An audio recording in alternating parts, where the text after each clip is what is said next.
एका पावर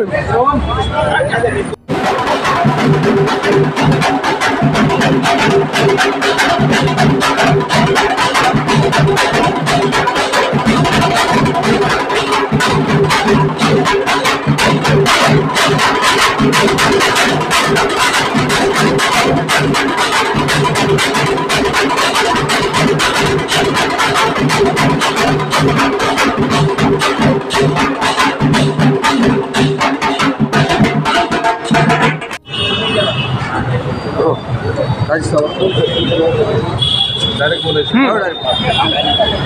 आपल्या सर्वांना माहिती आहे की काल आदरणीय छगनरावजी भुजबळ साहेबांनी मंत्रिपदाची शपथ घेतली। हे राय दुरुस्त आहे असं या सरकारबद्दल आम्ही म्हणू, कारण की गेल्या 6 महिन्यापूर्वी जेव्हा महायुतीचं सरकार आलं, या महायुतीच्या सरकारला संपूर्ण ओबीसी समाजाने मतदान केलं। त्यासाठी आदरणीय छगनरावजी भुजबळ साहेबांना संपूर्ण ओबीसी समाजाला आवाहन केलं होतं की महायुतीच्या उमेदवारांना मतदान करून आपल्याला हे सरकार आणायचं आहे। परंतु अनपेक्षितपणे पहिल्यांदा सरकार येतं आहे आणि भुजबळ साहेब त्या सरकारमध्ये नाही आहे, तेव्हा आम्हाला हे ओबीसीला संपूर्ण ओबीसी समाजाला असं वाटलं की हे सरकार आमचं नाही आहे। समाज यावेळेस नाराज होता, परंतु काल उशिरा का होत नाही, सरकारला शहाणपण सुचलं, भुजबळ साहेबांना त्यांनी मंत्रिपद दिलं।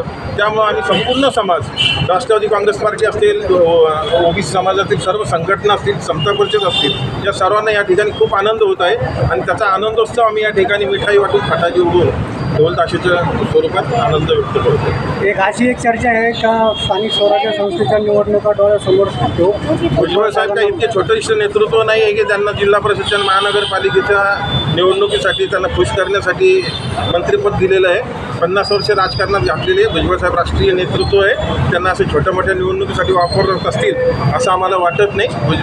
सरकारला 6 महिन्यात कळलेलं आहे की भुजबळ साहेब सरकारमध्ये नाही तर काय परिस्थिती निर्माण होऊ शकते त्याची त्यांना जाणीव झाली, म्हणून भुजबळ साहेबांनी या ठिकाणी संधी दिली।